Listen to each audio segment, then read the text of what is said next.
GTV मुजाहिद वली आपको खुशामदीद कहता है। और ऐसा लगता है कि पंजाब का ज़िमनी इलेक्शन बारों और बेंचों में मज़ीद तनाज़ात, मज़ीद महाजराई को तेज़ कर रहा है कि गोल्डन जूबली तकरीबात जो पार्लियामेंट में हुई, मुश्तरका एहसास में बज़ाहिर ये कहा गया कि ये कन्वेंशन है, और कादी फ़ायज़ साहब भी फरमाते हैं कि उन्हें कहा गया था कि सिर्फ आइन पर तकारीर होंगी, लेकिन आपने देखा होगा कि कादी साहब की मौजूदगी में तमाम पॉलिटिकल पार्टीज़ ने खूब हमले किए चीफ जस्टिस के किरदार पर। मसला ये कहा जा रहा है कि दो मथा ज़िमनी इलेक्शन का है, लेकिन उसको ये रंग दिया जा रहा है कि नहीं जनाब, चीफ जस्टिस को यह हक़ हासिल नहीं कि वो 3 की बेंच बनाए या 5 की बनाए या 7 की बेंच बनाए, बल्कि पार्लियामान ये तय करेगी कि कितने अरकान पर बेंचें बने। इसके लिए बाकायदा पार्लियामेंट ने, कौमी असम्बली ने एक बिल भी पास कर दिया है, सदर ने रिजेक्ट कर दिया है, मुश्तरका पार्लियामेंट भेजा है। मसला खाली सिर्फ पार्लियामेंट और जजों की कन्फ्रंटेशन या महाजराई का नहीं, बल्कि ख़ुद बेंचें भी तकसीम हैं, एक दूसरे से महाजारा हैं, और बारें यानी वकला भी। हमारे चौधरी अतरन साहब खुलकर सामने आ गए कल, और उन्होंने कहा कि जनाब आए चीफ तेरे जानिसार बेशुमार नारे लगाते हुए सुप्रीम कोर्ट के आगे पहुँचें, और ख़ासी बड़ी तादाद में आज वकला सुप्रीम कोर्ट के सामने पहुँचे। इस सारी सूरत पर गुफ्तगू करने के लिए हमारे साथ पाकिस्तान बार काउंसिल के वाइस चेयरमैन और सीनियर लॉयर हसन रज़ा पातशाह मौजूद हैं। पातशाह साहब, शुक्रिया आपने हमारे लिए वक्त निकाला, लेकिन ये जो बारें और बेंचें जो पहले ही से तकसीम हो रही थी, और अब तो चौधरी एहसासन ये नारा लगाते हुए आ गए, जो नारा उन्होंने इफ्तिखार चौधरी के लिए लगाया था कमोबेश कुछ 16 साल पहले कि चीफ तेरे जानिसार बेशुमार। क्या कहेंगे इसके बारे में पाशा साहब? हमारे लिए जनाब चौधरी एजाज हसन साहब बहुत ही काबिल एहतराम हैं। उन्होंने पिछली मूवमेंट में जो इफ्तिखार चौधरी साहब वाली मूवमेंट थी, उसमें बहुत बड़ा किरदार था उनका, और आपने देखा होगा कि लॉयर्स उनकी एक आवाज पे बैक कहते थे। देखिए, हम जो लॉयर्स हैं वो किसी का आलाकार नहीं बनना चाहते कि अगर हमने किसी को तख्त पे बिठानी है या किसी को तख्त से गिराने के लिए मूवमेंट चलानी है तो हम उसके लिए माजत खां हैं। हम बिल्कुल, जब कानून की और आइन की बात होगी, हम फिर भी सफ़े अव्वल में होंगे और खड़े होंगे, बल्कि हम इसके लिए जो कुछ करना पड़ा वो करेंगे। लेकिन किसी को फर्द वाहिद को इक़्तिदार में लाना और इक़्तिदार से हटाना, ये हमारा काम नहीं है, वो कला का कम अज़ कम ये काम नहीं है। ठीक है, कुछ मुअज़्ज़ज़ शख्सियात, सीनियर लॉयर्स वो इकट्ठे हुए हैं, तो उनके कुछ अपने पर्सनल ग्रीवेंसेस भी हैं, उनको भी आप मद्देनजर रखें। कल ही पीपल्स पार्टी ने कोई अपने जो उनके PLF के सदर थे जनाब लतीफ़ खोसा साहब, उनको हटा के तो वो किसी और मैं ख्याल है कि बुखारी साहब को बता दिया। तो ये देखिए, ये पार्टीज की इंटरनल खींचातानी है। तो ये वही जनाब लतीफ़ खोसा साहब हैं जिनको पीपल्स पार्टी ने सेनेटर भी बनाया, गवर्नर बनाया, अटॉर्नी जनरल भी बनाया। तो अब अगर उनके कोई नजरियाती तौर पे डिफरेंसेस आ गए हैं, तो इसमें lawyers are nothing to do with that, हमारा कोई नहीं है, वो उनका अपना एक पर्सनल नहीं। लेकिन ये कोई नई बात तो नहीं है ना, मतलब मुशर्रफ के खिलाफ तहरीक थी, बहरहाल एक सियासी तहरीक थी उसको हटाने की, या जो उनका जो बराहिर ये कहा गया कि जनाब ये बारों पे बेंचों पे हमला हुआ, बारों पे हमला करने के बाद में तो पॉलिटिकल हुई। क्रेडिट लेते हैं आज तक आप लोग कि जी हमने मुशर्रफ को निकाला, और इस दौरान जो मुतशद्दिद लॉयर आए, जो आपकी बारें आईं और बेंचें जितना बड़े उनमें एक तकब्बुर आया, तो अगर आज वो आज का थोड़ी है। अगर चौधरी साहब इस तरह आ रहे हैं, ये स्लोगन लगा रहे हैं, तो इसका एक पूरा पसमंजर है ना। जी, एक अरसे से जनाब एतजाज हसन साहब ज़मान पार के होके रह गए हैं, जो हमें नजर आ रहा है वो ठीक है, उनका सियासी एक विजन भी है, हम उससे इनकार नहीं कर सकते, और वो बड़े वाशगाफ अल्फाज में जनाब इमरान खान साहब की हमायत करते हैं, उनकी पॉलिसी की हमायत करते हैं, ये उनका राइट है। और लेकिन मुझे समझ नहीं आ रही कि वो पीटीआई के वर्कर्स को क्यों नहीं मोटिवेट करते कि वो बाहर निकले। इमरान खान साहब जब भी ये काम देते हैं, हजारों की तादाद में वर्कर्स सड़कों पे आ जाते हैं, बल्कि पूरा मुल्क जो है वो ब्लॉक कर देते हैं। लेकिन लॉयर्स मूवमेंट के पीछे छुपने वाली बात मुझे समझ नहीं आ रही कि क्यों मासूम लॉयर्स को इसमें। लेकिन मोहतरम पाशा साहब, ये क्या वजह है कि हमेशा शरीफों के दौर में ये बेंचें तकसीम की जाती हैं और बारें तकसीम हो जाती हैं। फिर वही लोग कहते हैं आप प्रोवोक करते हैं, छेड़ते हैं, लेकिन नवंबर 97 तो याद दिलाना पड़ेगा ना, सज्जाद अली शाह वाला दौर जब हमला हुआ। और इस वक्त भी सूरत हाल ये है कि बाकायदा अगर सुप्रीम कोर्ट पर फिज़िकल हमला नहीं हुआ, लेकिन पार्लियामान में जो तकारीर हो रही हैं उसको हमले के ही के मुतरादिफ करार दिया जाएगा ना पाशा साहब। हम इसको भी कंडेम करते हैं। सज्जाद अली शाह वाला जो मैटर था सुप्रीम कोर्ट पे हमला वाला, बरेली साहब, उसको तो किसी भी तंजीम ने नहीं कहा, सपोर्ट नहीं किया। अभी भी हम कहते हैं कि वो एक अच्छा एक्शन नहीं था या सुप्रीम कोर्ट पे जो उस वक्त की हुकूमत ने हमला किया था या अग्रेशन शो किया था, हम उसकी हमायत नहीं कर रहे। लेकिन उस वक्त की तो छोड़े, लेकिन इस वक्त आपको नहीं लगता कि पार्लियामेंट हमला आवर है? क्या क्या तकारीर इस वक्त कौमी असम्बली में जो है हमारे वज़ीर दाखिला, हमारे प्राइम मिनिस्टर और पीपल्स पार्टी की क़यादत कर रही है। इवन गोल्डन जुबली की जो तकरीब थी, कहा जाता है ये यकजहती के लिए, उसमें भी वही तकारीर की गई ना। बाकायदा मैंने कहा ना कि सुप्रीम कोर्ट के जजों के ख़िलाफ़, बल्कि चीफ जस्टिस के ख़िलाफ़। मैं एक और बात आपको बताता हूं कि गवर्नमेंट हुकूमती इत्तेहाद बार बार सुप्रीम कोर्ट ऑफ पाकिस्तान से एक मुतालबा कर रहा है, और वो क्या मुतालबा कर रहा है? फुल कोर्ट बेंच बनाने का। उनकी बात नहीं मानी जा रही, और जब जब भी उन्होंने इस्तदाद की उसको टर्न डाउन कर दिया। अब देखिए, पावर पॉलिटिक्स की अपनी डायनामिक्स हैं। I am not Muslim League Noon, मैं मुस्लिम लीग नून का नहीं हूं, लेकिन जब आप एक फरीक को दीवार के साथ लगाते हैं तो उससे वो क्या रिएक्शन करेगा? उससे यकीनन उधर देखना है जहां पे उसकी ताकत और पावर है। अब हुकूमती इत्तेहाद पार्लियामान की तरफ जाके तो वो अपना पार्लियामान को यूज कर रहे हैं। देखिए, अब जिस तरह जहां जहां जिसको मौका मिलता है, जिस फरीक को, वो अपनी जो उसके पावर कॉरिडोर्स हैं, जहां जहां वहां पे वो जाता है और वो एक्शन कर रहा है। नहीं तो फिर इसका मतलब ये हुआ पातशाह साहब के पार्लियामान को ये इख्तियार दे दिया जाए, और जैसा कि उन्होंने करारदाद पास भी कर दी है कि जनाब जो है वो बाकायदा वो कहते हैं ये पार्लियामान की कमेटी इस बात का तयन करेगी कि सिर्फ चीफ जस्टिस जो है नहीं, बल्कि उसके साथ 2 जज बैठकर जो है वो उसको नोटिस दे सकेंगे। तो अब ये तय करेंगे कि 3 रुकनी हो, 5 रुकनी हो, 7 रुकनी हो पार्लियामानी कमेटी। और फिर ये भी तो हो सकता है जिस तरह जो दीगर कमेटियाँ अगर ख़जाना की हैं वो अकाउंट कमेटी को बुलाती हैं, नैब को बुलाती हैं, तो कल इस कमेटी के सामने भी फिर आप कहेंगे चीफ जस्टिस भी आए। पता इस बात को जरूर यादा करूंगा, और जो अमेंडमेंट प्रपोज आई हुई है कि फॉर्मेशन ऑफ बेंचेस का जो इख्तियार ऑनरेबल चीफ जस्टिस और 2 जजेस और जो सीनियर है उनके पास 3 रुकनी कमेटी के पास आएगा। इससे 2 फायदे हैं, वो ज्यादा बेहतर होंगे और उन पे नंबर 3 बरेलवी साहब, सबसे अहम बात जो है, मैं पहले भी ये तवातर के साथ कहता आया हूँ कि स्पेसिफिक बेंचेस नहीं होने चाहिए। जो बेंचेस रूटीन में रेगुलर बेंचेस आपने बनाए हैं, अगर कोई केस इंपॉर्टेंट नोयत का आ जाता है, ऑल दी ऑनरेबल जजेस आर इक्वल।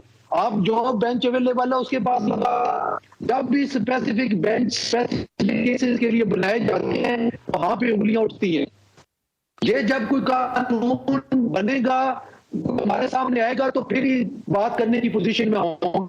चलिए, आखिर में मैं आपसे ये भी पूछ लूँ, अगर कंक्लूडिंग के आपके ख्याल में काजी फाजी ईसा साहब जस्टिफाई करते हैं, बल्कि उन्होंने एक वजाहत भी पेश करी, ये जो सियासी झुरमुट में पहुँच गए, इतने सादा तो नहीं थे, उन्हें इल्म था कि इस वक्त जो इतना शदीद बहरान है उसमें जो तकारीर होंगी उसमें यकीनन हदफ चीफ जस्टिस ही होंगे।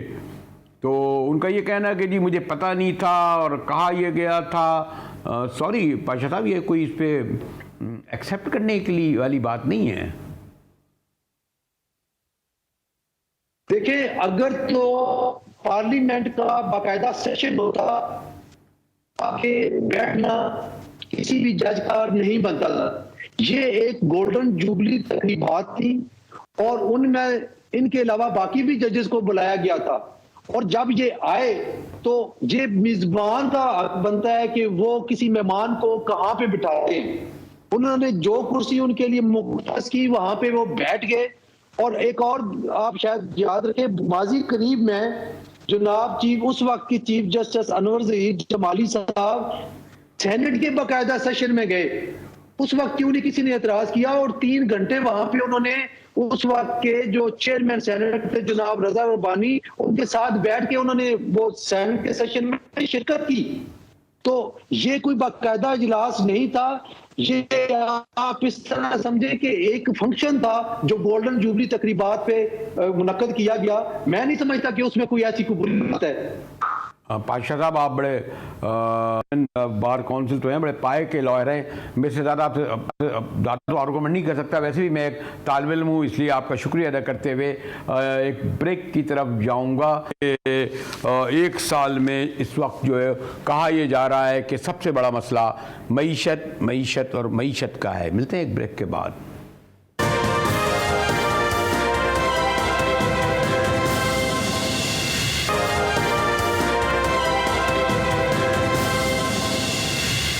GTV में एक बार फिर मुजाहिद बेल्वी आपको खुशामदीद कहता है। मौजूदा हुकूमत ने जो 1 साल पूरे किए हैं और महंगाई जिस उरूज पर है और जिस तरह IMF हमें डिक्टेट कर रहा है, बल्कि ख़ुद हुकूमत तस्लीम करती है कि नाक रगड़वा रहा है, उसके बाद भी सूरत हाल में कोई फ़र्क नहीं आया। IMF का इतनी सख्ती क्यों कर रहा है, ये तो अपनी जगह एक सवाल है। लेकिन आपने देखा कि IMF ने हत्ता कि ये तक पेशिंग गोई कर दी है कि साल रवा में यानी साल में हमारा GDP 0.5% से कम रहेगा। याद रहे कि ये 3 साल पहले यानी PTI के दौर में कोविश 6% तक पहुंच गया था। और इसी तरह अफरात ज़र यानी महंगाई जो 12% थी, आज वो 27% हो गई है। तो अनऑफिशियल है, लेकिन आमतौर पे कहा जाता है कि ये 45% से ज़्यादा है। और डॉलर तकरीबन 58 रुपये बढ़ा है इसहाक डार साहब आपके ज़माने में, और 288 रुपये की बुलंद तरीन सतह पर पहुंच गया है। फिर कभी भी डबल डिजिटल में जो है हमारी शरह सूद नहीं, वो आज जो है मुल्क की तारीख में बुलंद तरीन सतह यानी 21% पर आ गई है। और जो फिर गैस का बहरान है, जो बिजली के टैरिफ में इजाफा हुआ है, और उसके सबब जो प्रेशर पड़ा है, उसके सबब हमारी मोबाइल फ़ोन की मुकम्मल तौर पर इंडस्ट्री बंद हो चुकी है। इस तरह जो आप देख रहे हैं इंडस मोटर समेत बेशतर जो कार बनाने वाले भी कारखाने बंद हो चुके हैं। और फैसलाबाद तो एक कहते हैं जी टेक्सटाइल की फैक्ट्रीज़ का कब्रिस्तान बन गया है। पेट्रोल का जिक्र नहीं करूँगा, कितनी बार जिक्र करूँ कि अभी फिर आपसे गुफ्तगू कराऊँगा तो शायद उसकी कीमत बढ़ चुकी होगी। हमारे साथ डॉक्टर ज़ुबैर मौजूद हैं, बड़े सीनियर इकॉनॉमिस्ट ख़जाना भी रहे, साबिक़ वज़ीर तिजारत भी रहे। खान साहब, शुक्रिया आपने वक्त निकाला। मैं ख्याल है आप बड़े सीनियर और सीजनड मुमताज़ माहिर मईशत हैं। एक मैं तालिब इल्म रहा हूँ, लेकिन मैंने नहीं सुना कि कभी IMF इस तरह ऑब्ज़र्व करे सख्ती से हमारी मईशत को, बल्कि ये पेशिंग गोई भी कर दे कि शरह नमू ये रहेगी, महंगाई ये रहेगी। डॉक्टर साहब, नहीं, ये कंट्रोल नहीं कर रहे, वो तो सिर्फ अपना अंदाज़ा बता रहे हैं कि जो मुल्क के हालात हैं और इनकी पॉलिसीज़ हैं उसका नतीजा क्या होगा। उससे, और ये तो उनकी लिए शर्म की बात है कि ग्रोथ रेट को ये 0.5% पर ला रहे हैं। बात ये है मेरे ख्याल में तो नेगेटिव होगी इस वक्त, जिस तरीके से इकॉनमी श्रिंक कर रही है वो तो नेगेटिव ग्रोथ ही होगी उसकी वजह से।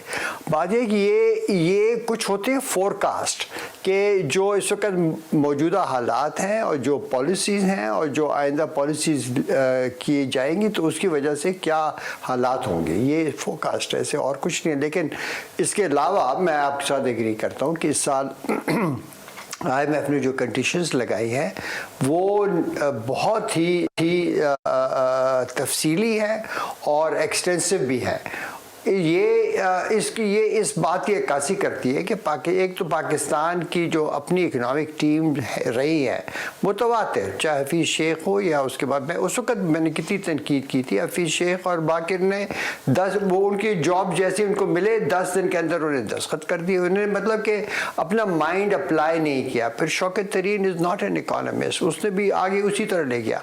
मिफ्ता ने आंखें बंद करके जो भी उन्होंने कहा वही किया और उसके साथ अचानक इन्फ्लेशन बढ़ गई, एक्सचेंज रेट डिप्रिशिएट वो हो गया।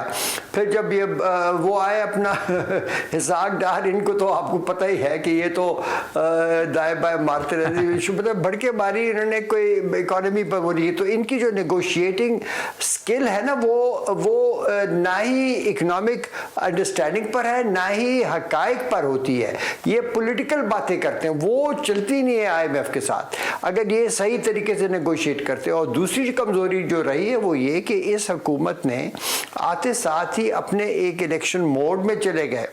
डॉक्टर साहब, लेकिन इससे ताज़ा आ रहा है ना कि एक $1.2 बिलियन के लिए यानी हफ्तों यहाँ बैठे रहे, ये तो बड़ी सख्ती जो है मारूफ माने में कहूँगा कि बरत रहा है IMF हमारे साथ। डॉक्टर साहब जी नहीं, वो आप बजा फरमा रहे हैं। हमें तो इस वक्त देखें ना, हमने आज की हम तस्वीर ले रहे हैं। ये प्रोग्राम 2019 में शुरू हुआ था और उसके अंदर उन्होंने बीच में एक और प्रोग्राम दिया था आपको कोविड के दिनों में। फिर उसके बाद जब ये प्रोग्राम इख्तिताम पर आ रहा था पिछले साल जून में, उन्होंने उसकी 1 साल एक्सटेंशन की और $700 मिलियन दीगर दिए, इसलिए कि पाकिस्तान ने जो किसी कोई मुल्क भी जब IMF से कर्जे लेता है उनकी कोई हद होती है कोटे के मुताबिक। हमने वो हद बिल्कुल आखिरी हद तक पहुंच चुके थे।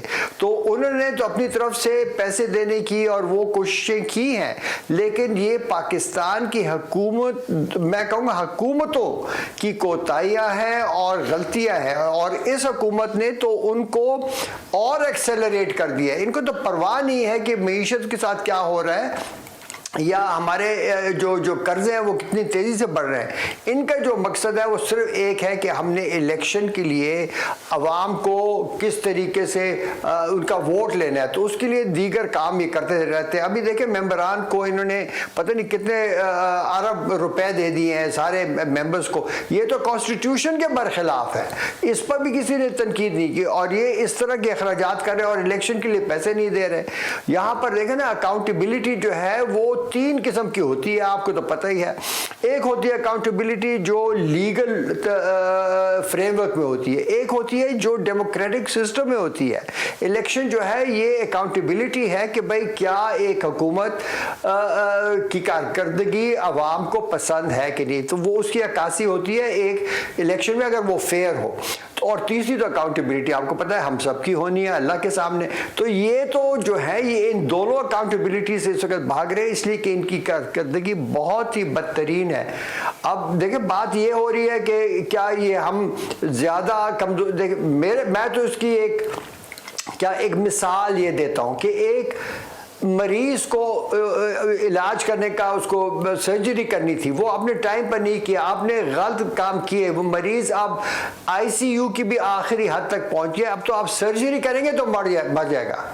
डॉक्टर साहब, इसका शायद ये सब अब तो नहीं, IMF के लोग बड़े प्रोफेशनल्स होते हैं और यहाँ 2 हफ्ते बैठे रहे और वो भी इस्लामाबाद में। वो कोई अगर हमारे इंटीरियर सिंध में चले जाते या बलूचिस्तान में तो एहसास होता है कि गुरबत वगैरह क्या है, लेकिन वो ये नहीं समझते कि जो अशराफिया के अखराजात, हमारे assembly, parliament, president, prime minister, गाड़ियाँ, ये सब कुछ, तो वो ये देख कर सोचते हैं कि नहीं इनको कहाँ पैसों की ज़रूरत है। शायद इसलिए भी हाथ खींच रहे हों या सख्ती बरत रहे हों। देखिए, बिल्कुल आप बिजा फरमा रहे हैं। बात ये है, वो सब देखते हैं, लेकिन मैं बताऊं, जो पॉलिसी डिस्कशन होती है ना, उसमें किस चीज़ के ऊपर फोकस होता है, वो होता है कि जो आपका बजट का खसारा है वो एक इम्बैलेंस है, वो उसको आपने कम करना है। उसको कम करने के दो तरीके होते हैं, या आप एक्सपेंडिचर्स कंट्रोल करें या टैक्सेस बढ़ाएं। अब जब हुकूमतें ये जो इसमें ये जो तरजीहात होती है वो हुकूमत की होती हैं, ये फैसले हुकूमत के होते हैं। अगर ये, और मैं तो देखिए मैं तो इनके साथ मेरा राब्ता होता है, मैं नहीं कह रहा कि मैं मेरी बात उन्हें सुनी, लेकिन ये चीज़ें ये सब मैंने उनके साथ उठाई हुई हैं। वो कहते हैं वो एक्सपेंडिचर कट नहीं कर रहे, तो हम टैक्सेस बढ़ाई जा रहे हैं। जब टैक्सेस बढ़ा रहे हैं वो इस तरीके से बढ़ा रहे हैं कि जो कारखाने हैं वो बंद हो रहे हैं, एक्सपोर्ट्स कम हो रही हैं। आपने देखा इस वक्त तो इन्होंने इंपोर्ट्स बंद कर दिए, इंपोर्ट्स बंद कर दिए ताकि डॉलर जो है वो उसको कंट्रोल में लाए, रिजर्व में लाए। ये तरीक़ाकार नहीं होता। तरीक़ाकार ये होता है कि आपने मईशत के अंदर जो अखराजात है हुकूमत के कंट्रोल में, उनको आप करेंगे तो वो कम करेंगे, तो वो फिर आपको ये जो इंपोर्ट्स का जो जोर है ये कम होता है। इंटरेस्ट रेट पॉलिसी पर मेरा मुकम्मल इख्तलाफ है IMF के साथ कि वो बढ़ाते जा रहे हैं और वो मुल्क को तबाही की तरफ लेके जा रहा है। मैं तो IMF की मैंने बहुत तनकीद किया, डॉन में आर्टिकल भी लिखा मैंने, अभी 10 मार्च को शायद पब्लिश हुआ था, आप देख भी ले किसी वक्त, कि मैं तो कह रहा हूँ कि उनका ये प्रोग्राम मुकम्मल तौर पर नाकिस है और ये हमें ये डुबोर है। लेकिन उसमें हमारी हुकूमतों को मैं शरीक का जिम्मेदार ठहराता हूँ। डॉक्टर ज़ुबैर साहब ओवरऑल सूरत हाल जो माशी और पतोज़ा कर रहे थे, और ज़रा चलेंगे बलूचिस्तान, मगर एक ब्रेक के बाद कि जहां एक बार फिर दहशतगर्दी की नई लहर आई हुई है। हमारे साथ रहिएगा, मिलते हैं ब्रेक के।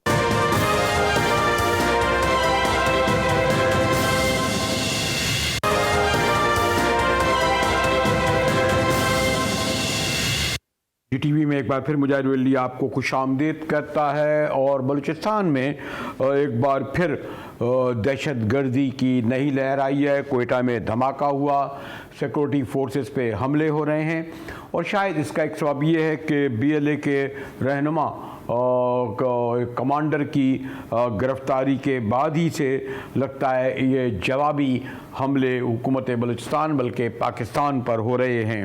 हमारे साथ हमारी ब्यूरो चीफ बुशरा कमर हैं। बुशरा, यूँ तो बलूचिस्तान में एक तवील अरसे से, ख़ास तौर पर जो ईरान वाला बॉर्डर है हमारा मिलता है अफ़गानिस्तान का, वहाँ से हमले उसके इलाक़ों में हो रहे हैं, लेकिन कोयटा में भी बहरहाल धमाका देखा। तो ये जो हालिया जो नई दहशतगर्दी की लहर आई है, इसके पीछे हम ये समझें कि जो गुलजार इमाम की गिरफ्तारी के रद्द-अमल है। बुशरा, देखिए मुजाहिद साहब, इस वक्त CPEC के हवाले से बलूचिस्तान जो है वो काफ़ी नज़रों में है, और चाइना की जानिब से ये डिमांड की गई थी कि CPEC के जितने भी इलाके इसमें शामिल हो रहे हैं वहाँ पर सिक्योरिटी के खातिर का इंतजाम किए जाएँ। कानून नाफिज करने वाले इदारों ने इन इलाकों में ऑपरेशन किए और सिक्योरिटी के इंतजाम सख्त किए, तो उसका नतीजा जो है वो कोयटा में धमाके की सूरत में नजर आया। और उसके बाद कोयटा में एक धमाका होने के बाद 4 घंटे बाद दूसरा धमाका हो गया। तो ये सूरत हाल कोयटा में नजर आई। लेकिन जहां तक बात कुचलात की है कि कुचलात के इलाके में सिक्योरिटी फोर्सेस के ऊपर जिस तरह से फायरिंग की गई, तो वहां पर जो है वो PLA कलदम तंजीम जो है वो ये काम PLA ने कुचलात में तो नहीं किया, लेकिन कलदम तंजीम TTP की जानिब से शवाहिद मिल रहे हैं कि वो कुचलात में कार्रवाइयां कर रही हैं, जिसका ये एक मामला सामने आ रहा है कि कहीं ना कहीं बैरूनी कुव्वतें जो है वो नहीं चाहती कि बलूचिस्तान में अमन कायम हो, वो बलूचिस्तान के अमन अमान को जो है सबूताज करना नहीं, लेकिन बुशरा एक बात है, बुशरा इसमें गालिबन हमने एहतजाज भी किया है। ये तो बड़े ओपन सीक्रेट है कि पहले चले अफगानिस्तान को तो हम तस्लीम करते हैं कि उसका जो बॉर्डर हमसे मिलता था कंधार वाली बेल्ट, लेकिन ये जो एरिया है ये तो हमारा पुराना रवायती दोस्त मुल्क ईरान है, और शायद इस सिलसिले में कुछ गुफ्तगू हुई हमारे फॉरेन लेवल सर्विस पे। ये कोई ढकी छुपी बात तो नहीं कि उनकी इसी बॉर्डर पे पनाहगाहें हैं, वहीं से उनको अस्करी या माली इमदाद मिलती है, बल्कि पनाह मिलती है। बुशरा, देखिए मुजाहिद साहब, इस वक्त जो हालिया वाकयात पेश आए हैं इसमें कहीं ना कहीं जो लिंक्स मिल रहे हैं वो अफगानिस्तान से मिल रहे हैं। अफगानिस्तान में क्योंकि अब तालिबान की गवर्नमेंट है, लेकिन वो गवर्नमेंट जो है किसी भी तरीके से उस तरह से मुनज़्ज़म नहीं है और ना ही इस तरह की ताकतों को कंट्रोल कर सकती है। अब जो हालिया वाकयात हैं इसमें कहीं ना कहीं कड़ी जो है वो अफगानिस्तान से मिलती हुई नजर आ रही है, जिससे ये बात जाहिर हो रही है कि अफगानिस्तान में बैठी हुई जो कुव्वतें हैं वो बलूचिस्तान का अमन अमान खराब कर रही हैं। और जहाँ तक ईरान की बात रही तो ईरान में जो ताकतें बैठी हैं उसके हवाले से बलूचिस्तान गवर्नमेंट और खसूसन पाकिस्तान की जो हुकूमत है उसने ईरान से बात की है और उन्हें इस बात पर पाबंद किया है कि वो अपने इलाके किसी भी किस्म की दहशतगर्दी के लिए जो इस्तेमाल हो रहे हैं उनकी इजाजत ना दे, ताकि बलूचिस्तान में अगर इस तरह के वाकयात पेश आएंगे तो उसका असर कहीं ना कहीं ईरान में भी जाकर किसी सूरत हाल में निकलना शुरू होगा। तो इस वक्त जो हालिया वाकयात पेश आए हैं इसमें कोयटा में जो सूरत हाल खराब हुई है वो सीपैक के हवाले से जो सख्त सिक्योरिटी इंतजाम किए गए हैं, तो कहीं ना कहीं कलदम तंजीम DLA जो है उनके कारिंदे इस वक्त कोयटा में मौजूद हैं और वो कहीं ना कहीं बस सॉफ्ट टारगेट देखकर वो अपनी कार्रवाइयां कर रहे हैं, जिनके हवाले से अब कानून नाफिज करने वाले इदारों ने अपनी जो कार्रवाइयां हैं वो मजीद तेज कर दी हैं और मुख्तलिफ इलाकों में कोयटा के ऑपरेशन हैं वो शुरू कर दिए हैं। और जहां तक कुछ रात की बात रही है तो वहां पर जो भी वाकयात हुए हैं वो चमन के जरिए आने वाले जो दहशतगर्द हैं वो कहीं ना कहीं से कोई ऐसी सॉफ्ट जगह देखते हैं और कहीं से उनको रास्ता बुशरा इसमें गालिबन ये वजह नहीं कि सॉरी टू से कि जो बलूचिस्तान गवर्नमेंट है आपको सामने ही है, उनकी कारकर्दगी जो दाखिली में उसमें नहीं जाऊंगा, लेकिन आपके यहाँ तो एक पोरस बेल्ट है ना पूरी, जो चमन का इलाका हो, इधर ताफ्तान का इलाका हो, उस तरफ चले जाओ इधर, तो ये जो पूरे जो पोरस हाथी का जैसा जो हमारा बॉर्डर है वहाँ तो इनका बिल्कुल कंट्रोल नज़र नहीं आता। बुशरा बिल्कुल कोई स्पेसिफिक बताइए।